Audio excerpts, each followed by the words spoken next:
Et salut à toi et bienvenue dans ce nouveau podcast audio, le quatrième de la série on va dire. Je suis désolé pour les voitures, ça va pas durer longtemps. Aujourd'hui j'aimerais te parler de la politique en fait. La politique c'est... En fait je crois que je vais combiner deux sujets en même temps. Ça va être la politique et les médias. Ces deux choses te pourrissent la vie. C'est forcément te pourrit la vie ou alors, tu les as mis et tu les as mis à l'écart. Mais sinon, si t'as pas pris la décision de les mettre à l'écart, ils te pourrissent la vie, c'est obligé. Pour parler des médias, j'avais fait déjà une vidéo, ma première vidéo sur la chaîne, qui date d'un an, je crois. Tu vois, tu me vois en train de dire que en fait, les médias c'est de la merde, faut arrêter de regarder la télé. Et c'est vrai, ça c'est complètement vrai. Arrête de regarder la télé. Ça paraît facile à dire. Toi tu vas te dire oui mais moi la télé c'est bien. Non, la télé ça te pourrit la vie. Si toi, aujourd'hui tu veux pas être dans le train-train, tu vois. Si tu veux sortir de cette routine de merde, si tu veux atteindre ton indépendance financière, si tu veux peut-être même devenir riche, peut-être que c'est ton rêve, franchement, il n'y a pas de problème. Moi, c'est mon but, moi je veux devenir riche, tu vois. Il y a aucun mal à ça. Il n'y a vraiment aucun mal. Et la première décision que j'ai prise dans ma vie, c'est de ne pas regarder la télé et de mettre à l'écart toutes les informations qu'on puisse me donner. Parce qu'en fait, je vais t'expliquer un truc. Quand tu vois une information de merde sur Facebook, sur Twitter, sur BFM TV, je sais pas quoi, tu vois, peu importe l'information, elle est dans 90% des cas négative. Et l'humain a un esprit de... En fait, il y avait un truc, en fait, l'humain était fait, tu vois, ça fait pas très longtemps qu'on vit en société vraiment très sécurisée. Et donc, à l'époque, donc il y a à peu près 10 000 ans, quand on n'était pas encore au stade de l'agriculture, quand il n'y avait pas l'agriculture intensive qu'on a aujourd'hui, l'agriculture qui nous suffit, à l'époque, quand il y avait n'importe quelle bête qui pouvait te tuer ou tout, n'importe quoi, et quand on donnait l'information, il fallait que toi, dans ton esprit, elle rentre et elle reste. Il faut que cette information négative, elle reste. Il y a un monstre là, il y a un piège là, là il y a des baies empoisonnées. Tu vois, ça te paraît un peu con ce que je vais dire, tu vois. Et ce que je suis en train de dire, mais c'est complètement vrai. Ton esprit est aujourd'hui encore programmé comme il y a 10 000 ans.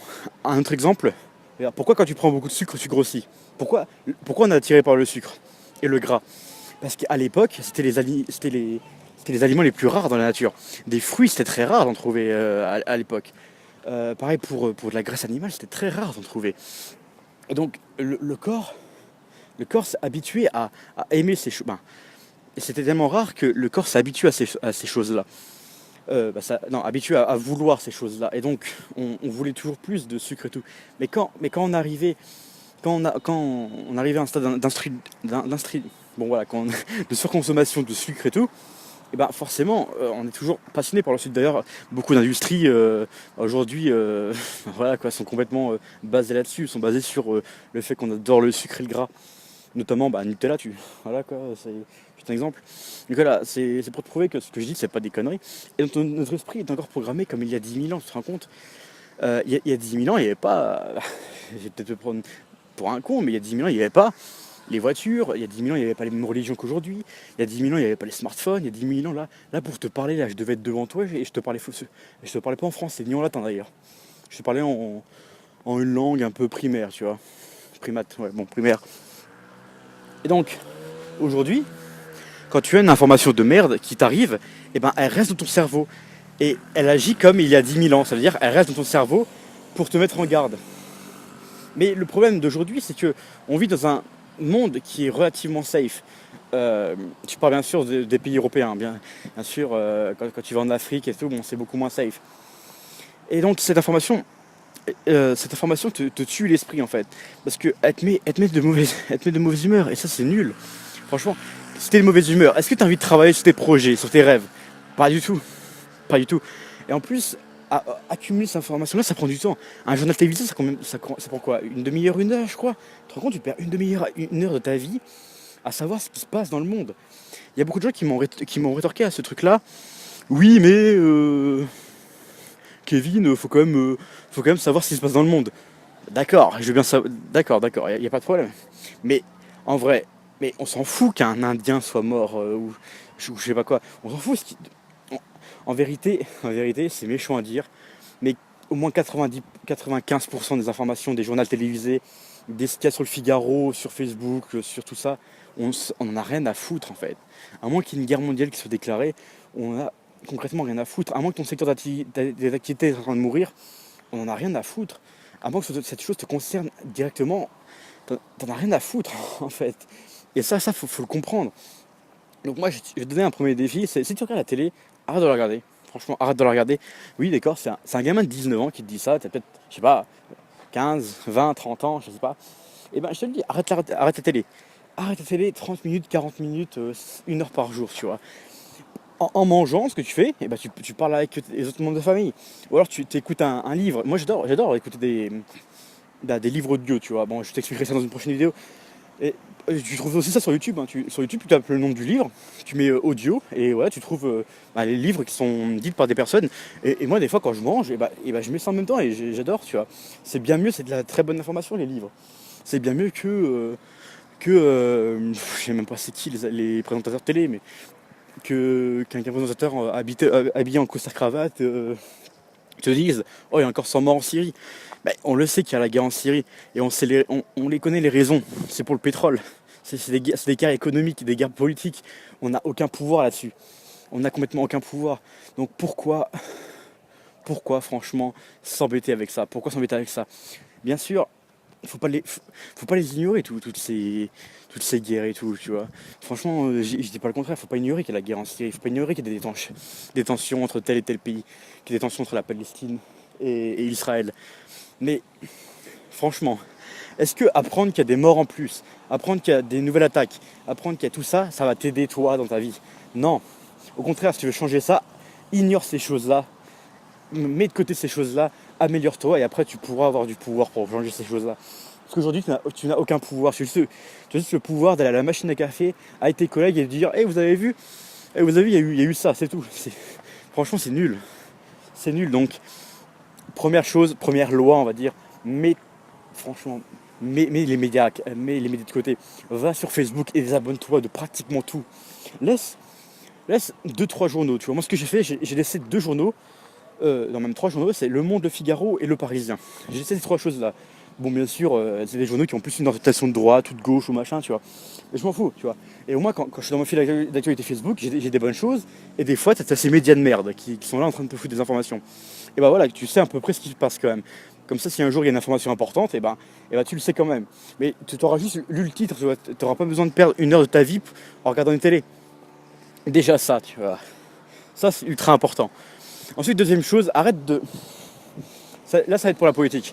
Arrête d'être le pseudo-politicien, franchement. Ces gens-là, ça m'énerve. En fait, si la politique, c'est quelque chose qui t'intéresse réellement, mais étudie-la et vas-y à fond dedans. Arrête de faire les débats de GG au comptoir, tu vois ce que je veux dire. Arrête d'idéaliser le monde. Le monde ne sera jamais comme tu le veux. La seule... Ah si.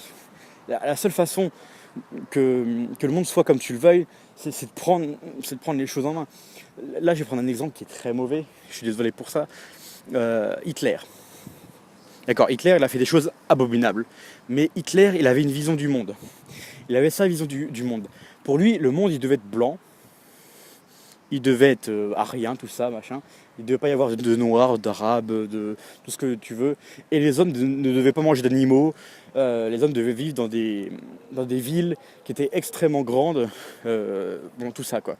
Donc finalement, il y a une partie du truc qui revient quand même. Il y a une partie de sa pensée qui revient quand même. Mais bon, bien sûr, il a fait des choses atroces, Hitler. Mais Hitler, il avait une vision du monde. Et il allait, pas jusqu'au bout, bien sûr, et heureusement pour nous, mais il est allé très loin dans sa logique de pensée. Pour lui, le juif, c'était son ennemi, tu vois, il l'a tué. Encore une fois, c'est mauvais. C'est des choses qu'on peut reprocher à l'histoire, certes, mais c'est des choses, aujourd'hui, on ne peut pas les changer, ça a été fait. D'accord. Encore une fois, un autre exemple. Napoléon, Napoléon, il a fait des choses abominables. Même si en France, c'est un héros, Napoléon. Franchement, nous, en France, on le kiffe, Napoléon, c'est notre fierté nationale. Dans la plupart des pays, dans la plupart des pays européens, putain, Napoléon il est super mal vu. Aux États-Unis, j'avais parlé avec un Danois, il me disait que Napoléon, en cours, on leur apprenait que Napoléon c'est un gros connard. Et bah, c'est comme nous, on nous apprend que Hitler c'est un connard. Bah oui, certes, c'est juste les époques qui ont changé, hein. Mais aujourd'hui, on n'est plus dans les mêmes logiques. Donc c'est ça que je voulais dire. C'est ça que je veux te dire en fait. Si tu as une vision du monde, si ton monde parfait il est comme ci ou comme ça, arrête, arrête franchement d'en parler, tu vois. Arrête, si en parlant, parle-en avec les gens avec qui tu vas changer ce monde. Quand je dis changer le monde, je parle pas de créer le nouvel iPhone, tu vois, ni de Google, mais changer ton monde à toi, ton univers. Moi, mon univers, il est très simple. Moi, je m'en fous de tout en fait, tu vois. J'essaye de, en fait, je prends en considération, comment dire. Pour moi, les choses n'ont pas beaucoup de valeur. Rien n'a une valeur, rien n'a une grosse valeur. Les seules choses qui ont des valeurs pour moi, c'est bien sûr l'amour, la famille, les réels amis et l'avenir de l'humanité. Pour moi, ça c'est la mémoire du passé et l'avenir de l'humanité. Pour moi, c'est ça mes valeurs.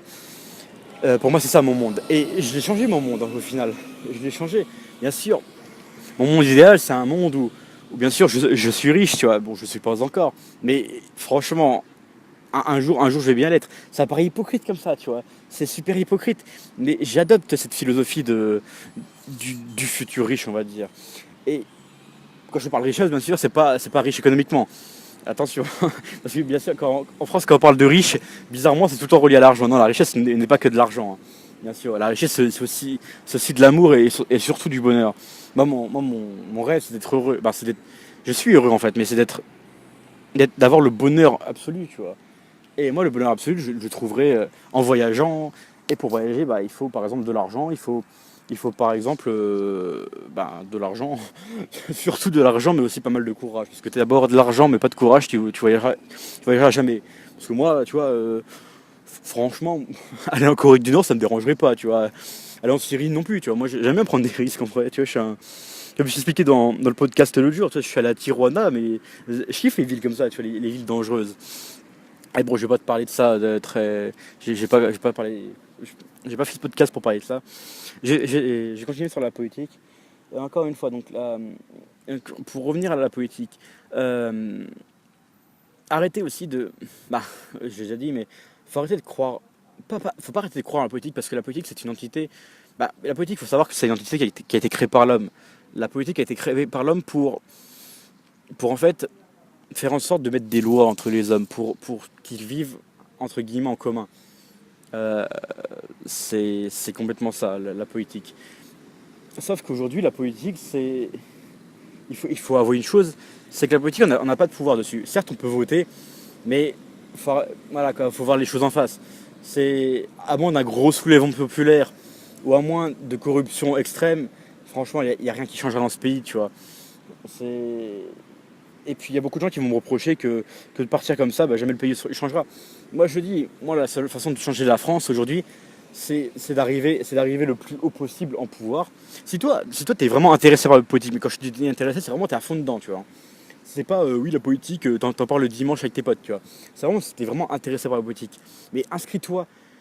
Pour moi, ce que je ferais, c'est que je m'inscrirais à tous les clubs de politiciens et tout, genre au PS, les Républicains, les Verts et tout.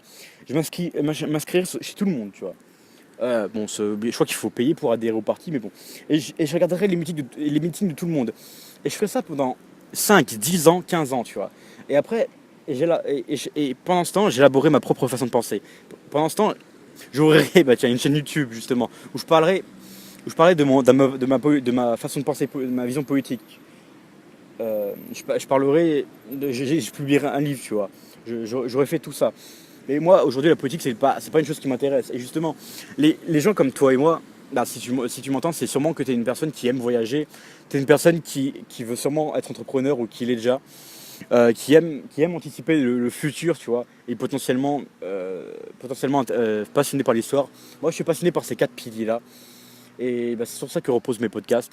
En fait, je compte vraiment bâtir une communauté de gens qui sont vraiment basés là-dessus, sur cette philosophie du voyage, de l'entrepreneuriat, cette vision cette histoire qui t'apprend des leçons et ce futur qui, comment dire, qui nous... Tu vois, là, j'ai le sourire en parlant, mais tu vois, c'est ce futur qui... Moi, je suis enthousiaste pour le futur, tu vois. Je suis vraiment... Je dirais pas optimiste, parce qu'optimiste, c'est une... comment dire? Être optimiste, c'est un peu être spectateur d'une chose. C'est quand tu es optimiste sur une chose, c'est-à-dire que tu en prends pas parti. Mais moi, je prends parti au futur. Tu prends parti au futur, toi, forcément. C'est que quel que tu sois, tu prends parti au futur. Et aujourd'hui, j'aimerais te dire, donc toi, si aujourd'hui tu travailles en tant que salarié, et que tu regardes, toi, tu reviens le soir, tu es fatigué, tu regardes la télé. Franchement, est-ce que tu peux pas baisser, ralentir ce processus, arrêter tout simplement de regarder la télé, ou alors moins la regarder, ou arrêter de regarder toutes les séries à la con. Je me souviens, à l'époque, je me souviens, c'était quoi sur la M6, il y avait Camelot. Bon, Camelot, bon, faut l'avouer, c'est la meilleure série du monde. Mais il y avait d'autres choses, il y a des trucs, scènes de ménage ou je sais pas quoi, tu vois. Ces trucs-là, mais franchement, c'est des choses qui t'apportent rien du tout. Encore Camelot, Alexandre Astier, c'est une personne qui met des vraies leçons de morale dans ses œuvres. Là aujourd'hui, à la télé, franchement, ça fait longtemps que je l'ai pas regardé, mais franchement, il n'y a rien. Il n'y a qu'une seule émission que je regarde je regarde à la télé. D'ailleurs, je regarde même pas à la télé, je regarde en streaming. Je regarde en streaming, donc sans les pubs, parce que bon, voilà quoi. C'est Capital. Capital sur M6, je crois que t'as vu, je sais même pas la chaîne. Et parce que Capital, moi, ça me passionne. Capital parle d'entreprise et en parle d'une façon très, très simplée, très journaliste, bien sûr, mais quand même d'une vision un peu entrepreneuriale quand même. Donc moi, j'adore cette émission-là quand même, Capital. C'est l'une des choses que la télé fait et que la télé fait bien. Bon, Capital doit représenter 0,1% des contenus que fait la télévision. Donc voilà, donc si par exemple le dimanche après-midi, toi tu regardes la télé, ou si tu passes ta vie sur Twitter, sur Instagram et tout, je dis pas, moi aussi je suis souvent sur Instagram, Twitter, tout ça, mais j'y passe pas ma vie, tu vois. Je regarde le fil d'actualité un peu, tu vois, genre même pas 10 minutes par jour, et voilà quoi. Je, j'arrête j'arrête, je passe pas mon temps sur Twitter à débattre sur des sujets vraiment mais pitoyables qui n'ont vraiment mais aucun sens, franchement. Souvent tout ce qu'il y a sur Twitter et tout, sur Facebook, tous les débats, il n'y a aucun sens. Moi, ce qui me dépite par exemple sur Facebook, c'est quand quand tu vas sur Facebook et, et tu vois donc ce fameux article du Figaro, tu vois, que moi auquel je suis abonné. Et ben, tu as ce fameux article du Figaro et tout le temps, moi, ce que j'aime faire quand même, c'est analyser cet article. Alors moi, déjà, je clique même pas sur l'article, je n'aime pas sur leur site. Ce que je regarde le titre. Et après, je vais dans les commentaires. Je regarde les 10 premiers commentaires, ça me prend même pas 5 minutes, hein. Mais je regarde ça, tu vois. Je regarde la réaction des gens. Parce que, tu vois, moi, je suis assez intéressé aussi par la psychologie des gens. Et les gens, donc, en commentaire, eh ben, ils sont tout le temps pas contents. Et franchement, moi, ces gens-là, je les plains, tu vois. Ces gens-là qui arrêtent pas qui se plaignent tout le temps, qui n'arrêtent pas de se plaindre. Franchement, c'est trop nul, tu vois. C'est quoi comme dit, franchement, c'est nul. C'est, on peut me reprocher de dire des choses assez méchantes quand même là. J'ai un discours qui est assez méchant envers des personnes qui sont conformisées à une société. Une société. Même moi, je suis conformisé à cette société. Mais les gens qui n'acceptent pas qui l'acceptent comme ça, tu vois, comme un maître accepterait ses coups de fouet.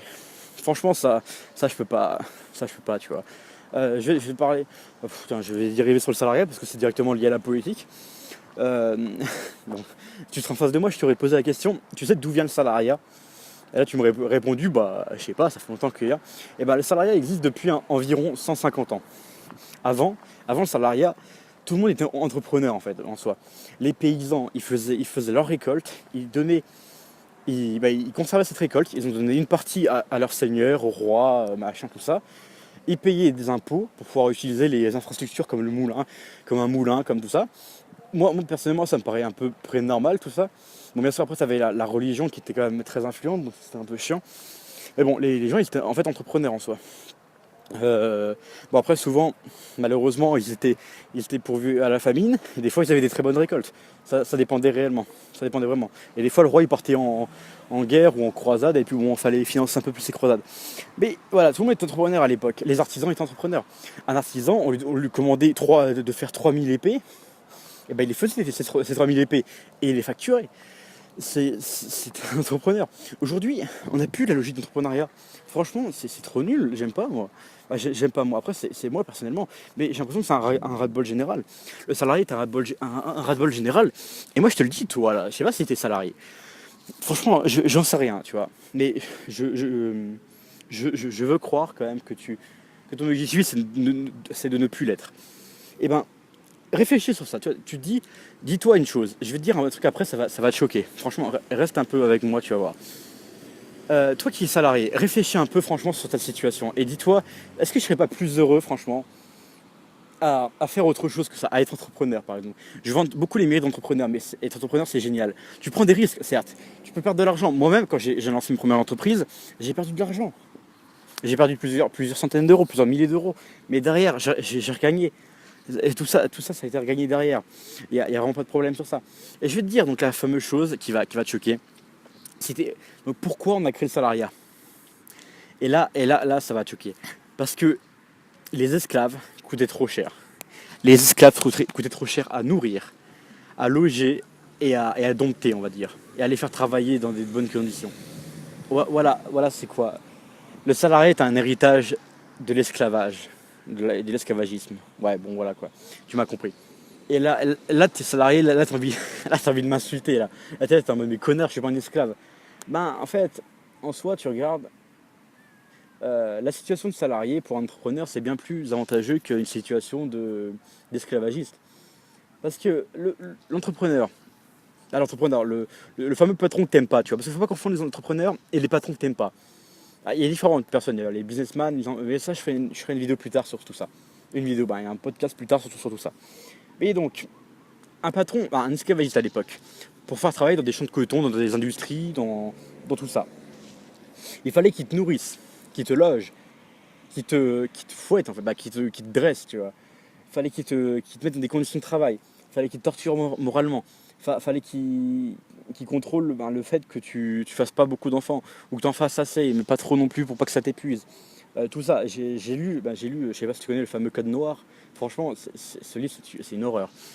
C'est vraiment une horreur. Moi, je l'ai lu, franchement, c'est vraiment une horreur. Et t'as aussi un livre, je sais plus comment ça s'appelle. C'est un prêtre, non, un pasteur, pardon. C'est un pasteur américain qui avait. Franchement, il faut que je retrouve le livre. Donc, c'était un pasteur américain américain, bon, états-unien, qui avait écrit ça. Et franchement, putain, le mec, mais j'ai jamais vu un mec aussi raciste que ça, tu vois. Le mec, il disait en fait, en gros, c'était un livre de leçons, comment bien éduquer son esclave. C'est vachement. C'est comme le code noir, en fait. C'est vachement chaud. Et donc, le salariat, et maintenant tu regardes le salariat.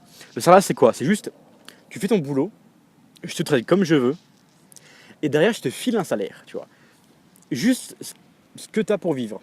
Ça, c'est la situation de la moitié des salariés en France, voire même plus.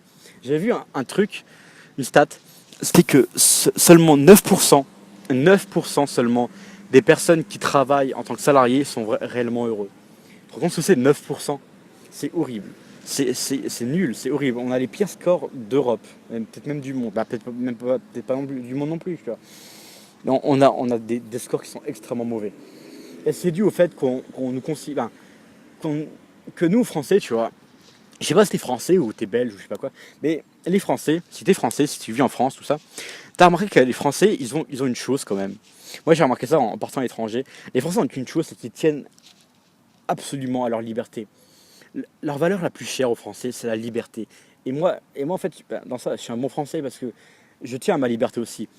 La France a tellement inspiré de par sa liberté. D'ailleurs, liberté dans le dicton national. Liberté, liberté. La France en rêve de la liberté. Mais cette liberté, on peut l'avoir. Cette liberté, on l'a. Tu peux demain commencer à faire comme moi j'ai fait à une époque, de l'achat-vente, à faire un blog qui rapporte, à faire, à faire une entreprise, je sais pas. Si toi ton kiff c'est les vêtements, et bah tu crées ta ligne de vêtements, tu crées une boutique de vêtements, tu crées une boutique de vêtements en ligne, tu crées un blog pour conseiller les gens en vêtements. Je sais pas si ta passion, t'as forcément un truc à faire. T'avais forcément un truc à faire qui derrière est rentable, bien sûr. C'est hallucinant. Si toi ton rêve c'est de révolutionner, je sais pas moi, tu vois, si ton rêve c'est de révolutionner l'économie, et ben vas-y crée une banque et défonce ces banques de merde. Si demain, tu vois, moi là je te parle un peu comme un mec, comme si tout était facile, bien sûr c'est dur, le chemin est très dur, mais franchement derrière, c'est pas 1 an ou 2 ans de galère qui vont t'empêcher à devenir ce que tu as toujours voulu être, réellement. Comme je te l'ai dit, nous Français, on tient à notre liberté avant tout. Et sois un bon Français, arrête de regarder les médias, arrête, arrête tout ça, sois comme ces philosophes des Lumières qui pensaient différemment.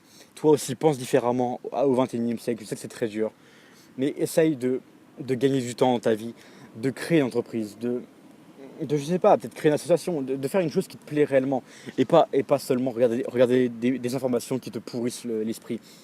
Et arrête s'il te plaît. Après, moi j'ai l'impression que je te donne des ordres, mais c'est des conseils, franchement, c'est des conseils d'amis. Arrête de regarder les médias, franchement. Ça, je te dis, c'est un bien pour le cerveau. C'est bien mieux qu'une thérapie, c'est bien mieux que tout ce que tu veux, c'est bien mieux que des médicaments. D'arrêter de regarder les médias, d'arrêter de regarder ces informations de merde, d'arrêter de regarder le discours de tel ou tel politique, de François Hollande, de Macron, de je sais pas qui. Arrête de regarder les débats de ces gens-là, t'en as absolument rien à foutre. Informe-toi partiellement. Toi, informe-toi indirectement. De toute façon, s'il y a une chose très grave qui arrive, comme un attentat terroriste en France, comme une nouvelle guerre, comme tout ça, de toute façon, tu vas le savoir. Tu vas le savoir. Ton cercle d'influence va t'en parler. C'est obligé. Donc, au pire des cas, si tu es dans le cas extrême, attends ce moment-là. Ok, tu seras l'information 2 jours après. C'est pas grave dans ce cas-là. Mais donc voilà, et je vais finir ce podcast on dirait que je vais dire une citation, mais pas du tout. Mais là, je vais me répéter. Je vais le dire donc, sois un bon Français et revendique ta réelle liberté. Mais la revendique pas en gueulant, en disant que les politiques c'est de la merde. Les politiques, je suis désolé de dire ça, mais les politiques, ils en ont rien à foutre de toi. C'est juste ça. Ils en ont rien à foutre de toi. La seule personne qui en a vraiment quelque chose à faire de toi, c'est ta famille, tes amis et toi-même. C'est ça la vraie chose. Prends ta vie en main, c'est tout. Voilà. Donc j'espère que cette vidéo t'a plu. Mets un j'aime si t'as aimé. Mets un abonnement. Mais abonne-toi si vraiment ce concept te plaît. Si t'aimes ma philosophie entre guillemets de pensée. Je sortirai peut-être le prochain podcast. Je sais pas sur quoi sur quoi je vais le faire. Mais je vais le faire sur un sujet un peu comme ça, sur penser différemment, être un outsider au 21e siècle. Je suis désolé. Donc, et si t'as des personnes qui devraient, en fait, qui devraient être outsider ou toutes ces choses-là, et ben voilà, partage-leur cette vidéo, c'est tout simplement.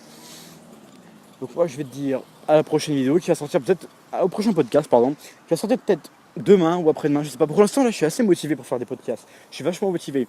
Là je suis dans le sud, je suis très motivé pour faire tout ça. Donc moi je te dis à la prochaine, allez salut.